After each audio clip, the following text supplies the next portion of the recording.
সমূহ শ্ৰোতাকেই স্বাধীনতা দিৱসৰ শুভেচ্ছা জনাই বাতৰি পঢ়িছো নিৰুপমা বৰঠাকুৰে। এতিয়া প্ৰধান বাতৰিসমূহত আছে। সমগ্ৰ দেশে আজি ৭৮ সংখ্যক স্বাধীনতা দিৱস পালন কৰিছে। প্ৰধানমন্ত্ৰী নৰেন্দ্ৰ মোদীয়ে লালকিল্লাত ৰাষ্ট্ৰীয় পতাকা উত্তোলন কৰিব আৰু ৰাষ্ট্ৰক উদ্দেশ্যি ভাষণ দিব। ৰাষ্ট্ৰপতি শ্ৰীমতী দ্ৰৌপদী মুৰ্মুৱে কৈছে যে ভাৰতে বিবিধতা আৰু বহুত্ববাদৰ সৈতে এখন ৰাষ্ট্ৰ হিচাপে ঐক্যবদ্ধভাৱে আগবাঢ়িছে। ৰাষ্ট্ৰপতিয়ে দেশৰ সশস্ত্ৰ বাহিনী আৰু কেন্দ্ৰীয় সশস্ত্ৰ আৰক্ষী বাহিনীৰ ১০৩গৰাকী কৰ্মীক সাহসিকতাৰ বঁটা প্ৰদানৰ প্ৰস্তাৱত অনুমোদন জনাইছে আৰু ফিৰাজ চালিচি আদালতে মল্লযোদ্ধা বিনেশ ফোগটৰ আবেদন খাৰিজ কৰাৰ পাছত ভাৰতীয় অলিম্পিক সংস্থাই অন্য আইনী বিকল্পৰ অন্বেষণ কৰিছে।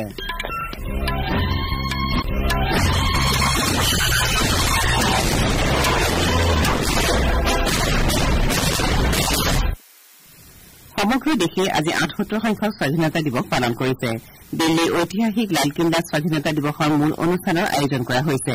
প্ৰধানমন্ত্ৰী নৰেন্দ্ৰ মোদীয়ে লালকিল্লাত ৰাষ্ট্ৰীয় পতাকা উত্তোলন কৰিব আৰু ৰাষ্ট্ৰক উদ্দেশ্যি ভাষণ দিব। এইবাৰৰ স্বাধীনতা দিৱসৰ মূল বিষয়বস্তু ২০৪৭ চনৰ ভিতৰত ভাৰতবৰ্ষক উন্নত ৰাষ্ট্ৰ হিচাপে গঢ়ি তোলা। প্ৰতিৰক্ষা মন্ত্ৰালয়ে কৈছে যে এই উদযাপনে ২০৪৭ চনৰ ভিতৰত ভাৰতবৰ্ষক উন্নত ৰাষ্ট্ৰলৈ ৰূপান্তৰ কৰাৰ বাবে চৰকাৰৰ প্ৰয়াসত নতুন গতি প্ৰদানৰ বাবে মঞ্চ হিচাপে কাম কৰিব। দেশপ্ৰেমৰ এই উৎসৱত জনসাধাৰণৰ অংশগ্ৰহণ বৃদ্ধি কৰাৰ উদ্দেশ্যে এইবেলি প্ৰায় ৬০০০ বিশেষ অতিথিক লালকিল্লাৰ অনুষ্ঠান প্ৰত্যক্ষ কৰাৰ বাবে আমন্ত্ৰণ জনোৱা হৈছে। যুৱ প্ৰজন্ম, জনজাতীয় সম্প্ৰদায়, খেতিয়ক, মহিলা আৰু বিশিষ্ট অতিথি হিচাপে বিভিন্ন ক্ষেত্ৰত উৎকৃষ্ট প্ৰদৰ্শন আগবঢ়োৱা লোকক আমন্ত্ৰণ জনোৱা হৈছে।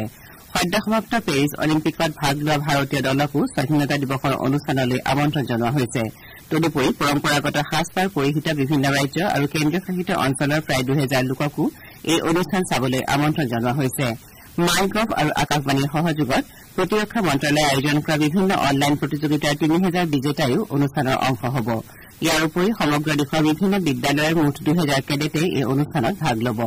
আকাশবাণীয়ে স্বাধীনতা দিৱস উপলক্ষে পুৱা ৭ বজাৰ পৰা প্ৰধানমন্ত্ৰী নৰেন্দ্ৰ মোদীয়ে লালকিল্লাৰ প্ৰাচীৰৰ পৰা ৰাষ্ট্ৰক উদ্দেশ্যি দিয়া ভাষণ আৰু পতাকা উত্তোলন অনুষ্ঠানৰ চলন্ত বিৱৰণী হিন্দী আৰু ইংৰাজী ভাষাত সলনাসলনিকৈ প্ৰচাৰ কৰিব।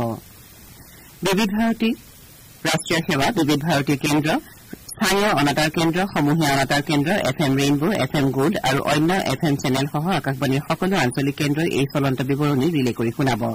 আকাশবাণীৰ ইউটিউব চেনেল আকাশবাণী AIR যোগেও এই অনুষ্ঠান প্ৰচাৰ কৰা হ'ব।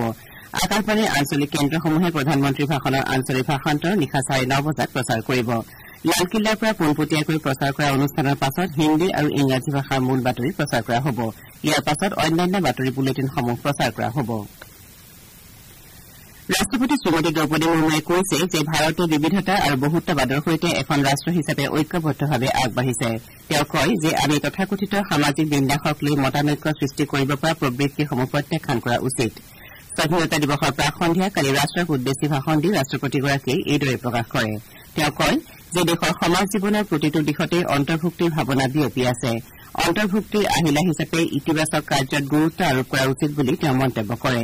সংবিধান প্ৰণেতা ড BR আম্বেদকাৰৰ উদ্ধৃতিৰে ৰাষ্ট্ৰপতিগৰাকীয়ে কয় যে সামাজিক গণতন্ত্ৰ অবিহনে ৰাজনৈতিক গণতন্ত্ৰ দীৰ্ঘস্থায়ী হ'ব নোৱাৰে। তেওঁ কয় যে চৰকাৰে সামাজিক ন্যায়ত সৰ্বাধিক গুৰুত্ব আৰোপ কৰিছে আৰু চৰকাৰে অনুসূচিত জাতি, অনুসূচিত জনজাতি আৰু সমাজৰ অন্য উপান্ত শ্ৰেণীসমূহৰ বাবে ভালেমান কল্যাণমূলক উদ্যম গ্ৰহণ কৰিছে। এই প্ৰসংগত ৰাষ্ট্ৰপতিগৰাকীয়ে প্ৰধানমন্ত্ৰী সামাজিক উত্থান এবং ৰোজগাৰ আধাৰিত জনকল্যাণ আঁচনি, প্ৰধানমন্ত্ৰী সুৰাজ আৰু প্ৰধানমন্ত্ৰী জনজাতি আদিবাসী ন্যায় মহাভিযানৰ কথা উল্লেখ কৰে। শ্ৰীমতী মুৰ্মুৱে কয় যে ভাৰতবৰ্ষ ৮% বাৰ্ষিক গড় বিকাশ হাৰেৰে বিশ্বত সবাতোকৈ দ্ৰুত বিকাশশীল গুৰুত্বপূৰ্ণ অৰ্থব্যৱস্থাসমূহৰ অন্যতম হৈ উঠিছে। তেওঁ কয় যে ইয়াৰ ফলত অকল জনসাধাৰণৰ হাতলৈ অধিক ধন অহাই নহয়, বৰং দৰিদ্ৰ সীমাৰেখাৰ তলত বাস কৰা লোকৰ সংখ্যাও চকুত লগা ধৰণে হ্ৰাস পাইছে।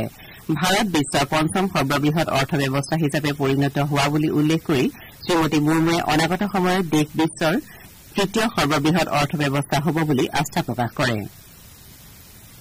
খেতিয়ক আৰু শ্ৰমিকসকলৰ কঠোৰ শ্ৰম আৰু নীতি প্ৰণেতাসকলৰ দূৰদৰ্শিতাৰ বাবে এয়া সম্ভৱ হৈ উঠিছে বুলি ৰাষ্ট্ৰপতিগৰাকীয়ে মন্তব্য কৰে। তেওঁ কয় যে চৰকাৰে চলিত বৰ্ষৰ জুলাইৰ পৰা ভাৰতীয় ন্যায় সংহিতা প্ৰণয়ন কৰি ঔপনিৱেশিক শাসনকালৰ আৰু এটা চিহ্ন নাইকিয়া কৰিছে। ৰাষ্ট্ৰপতি শ্ৰীমতী মুৰ্মুৱে নিজৰ ভাষণত এই বছৰ অনুষ্ঠিত সাধাৰণ নিৰ্বাচনক সৰ্ববৃহৎ নিৰ্বাচনী প্ৰক্ৰিয়া বুলি অভিহিত কৰে। তেওঁ লগতে ত্ৰুটিবিহীন আৰু সুচাৰুৰূপে নিৰ্বাচন অনুষ্ঠিত কৰাৰ বাবে নিৰ্বাচন আয়োগক অভিনন্দন জনায়।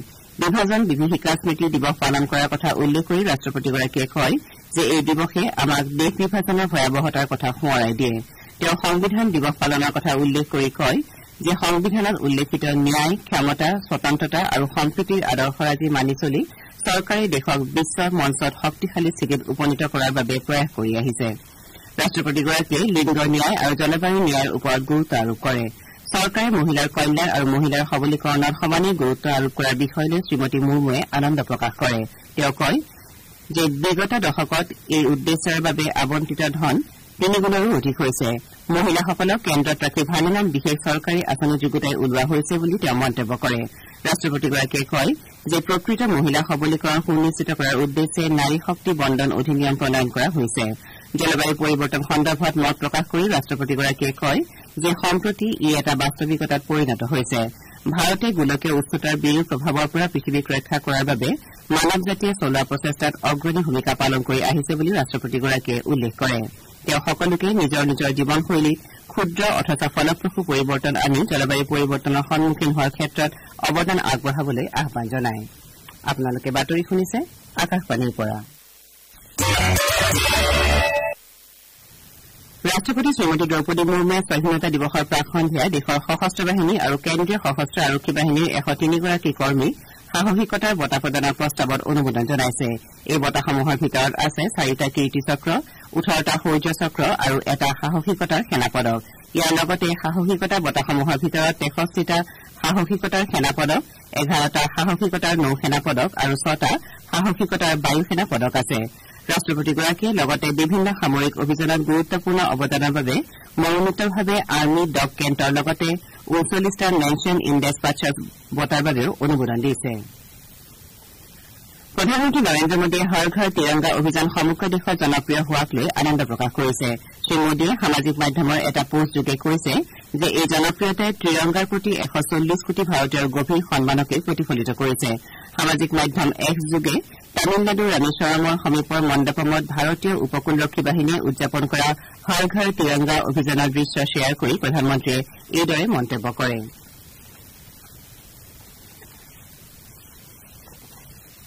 ক্ৰীড়া চালিচি আদালতে পেৰিছ অলিম্পিকত মহিলাৰ মল্লযুঁজত 50 কিলোগ্ৰাম ওজন শাখাত ৰূপৰ পদক প্ৰদানৰ বাবে ভাৰতীয় মল্লযোদ্ধা বিনেশ ফোগটে জনোৱা আবেদন খাৰিজ কৰাৰ পাছত ভাৰতীয় অলিম্পিক সংস্থাই অন্য আইনী বিকল্পৰ সন্ধান কৰিছে।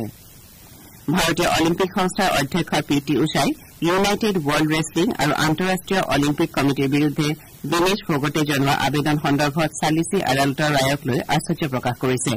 ভাৰতীয় অলিম্পিক সংস্থাই এটা বিবৃতিযোগে কৈছে যে বিনেশ ফোগটৰ বিষয়টো চালি জাৰি চোৱাটো সুনিশ্চিত কৰিবলৈ সংস্থা বদ্ধপৰিকৰ। খেলুৱৈ আৰু খেলৰ সৈতে জড়িত সকলোৰে অধিকাৰ আৰু মৰ্যাদা সুনিশ্চিত কৰাৰ উদ্দেশ্যে সংস্থাটোৱে ক্ৰীড়া ক্ষেত্ৰত ন্যায় আৰু নিৰপেক্ষতাৰ পোষকতা কৰি যাব বুলি অধ্যক্ষগৰাকীয়ে মন্তব্য কৰে।